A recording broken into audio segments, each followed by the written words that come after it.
Hello, this is John Myers, and yes, I'm here to introduce a special programme. Now, there will be some names that you may have forgotten. There are some faces that, sadly, time has not been kind to. However, there's one character who can't be here today, and that is, of course, fearless fireman Fred from the Fire Fusiliers, who's a fierce firefighter in the Carnart Fire because he's a flipping good fireman, and that's because he's fighting a chip fire in Wigton. However, there are many other characters you will enjoy, so sit back as we go back through the golden years of border television. You'll need some medication after this. Can I go now? Is that it? I've done it. 20p for this stint. I couldn't believe it. 20p. Good evening and welcome to Border Television.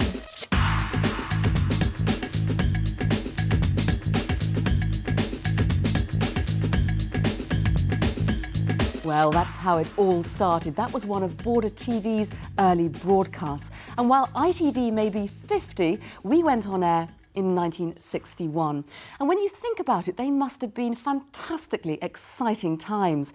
Here you had a brand new television channel, slightly showbiz. In fact, it was so daring that some homes weren't even allowed to watch it.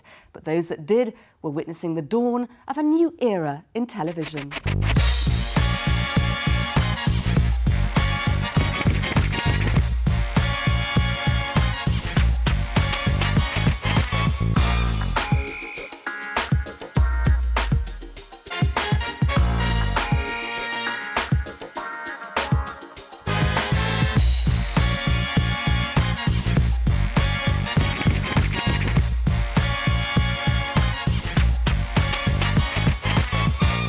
Startling thing from me growing up in Kelso over in the east was that I thought all television came from London, but here was telly coming from Carlisle.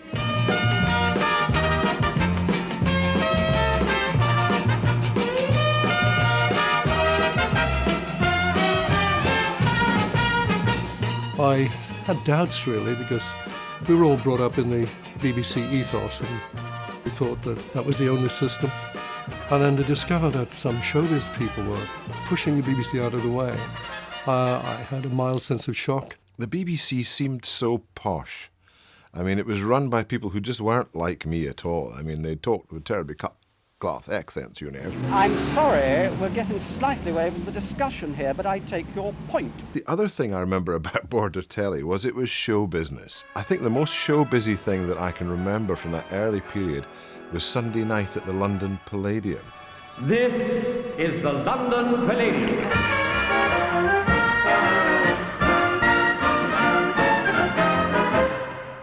But I remember the presenter or the compere. It was Brucey to start with, which shows you how long Brucey's career has been, Bruce Forsyth. But the compere I remember was a guy called Norman Vaughan. Bit late coming on tonight, we've all been watching the... Oh. First thing he'd do when he'd come out and he'd say, "Swing in," and everybody would go, "Dodgy!" If I were to tell you that Ingemar Johansson was... what would you say? And even today, everybody says if something's okay, they'd use the Norman Vaughan version of that expression and say, "Swing in, it's all right," you know? Ladies and gentlemen, America's First Lady of Cabaret, Lisa Kirk.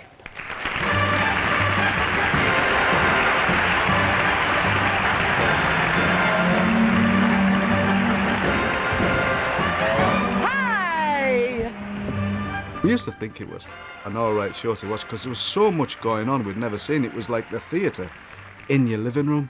This little beaded bag holds everything I own. My lipstick, my passport, my bank book and my coat. I thought this was so trendy and so up to the minute. Oh, amazing.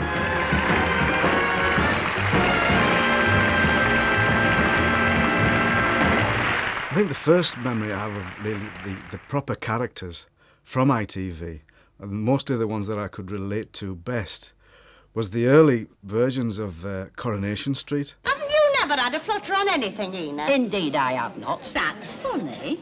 I remember there was this old dame, she lived on the end of our street, and as soon as I saw Coronation Street, I thought, that's her. There's Ina Sharples. Didn't I see you coming out of Bucky's on Grand National Day it were? How dare you say a thing like that to me? That's the first time I really saw, like, a northern person acting naturally on ITV. Minnie Cobra, are you a friend of mine, or aren't you? Of course I am. Well, then don't you go about repeating things like that. It's slander, that's what it is. But the other thing I remember was that Border was quite eccentric. Hello there, good evening, and welcome to England, Mr. Lindsay. I mean, there was a guy called Alec Cleaver. You could have flown on his moustache. And may I say that today, being St George's Day, we're keeping a very close eye on you Scots. He looked as though he'd just sort of pranged his Spitfire over the Battle of Britain and rushed in to read the news. Thank you, Mr Reynolds. I think Mr Lindsay understands your point now. There was a quiz series called, without a trace of irony, Cock of the Border. Derek Beatty, I think, presented it. What a mega star. It's from these towns that the contestants will be coming week after week to take part in our variety show, Cock of the Border.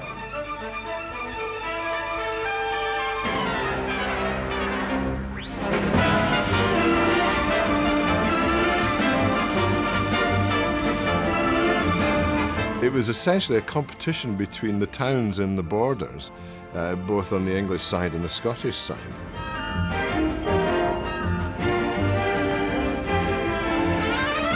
Because I was a swotty little oik at school, I was on the quiz team. And we came here to where we're doing this interview to Border Television in Carlisle, and that in itself was wonderful. And then I remember very well being allowed to sort of prowl around here when somebody else was doing their stuff. And I saw a man and a woman kissing. And I thought, gee, I must get into television. This would be really interesting. We'd no money to make anything, so we had to invent. We invented title sequences by putting them on a bit of stick with a nail through, painted the same colour stick, and spinning the card round.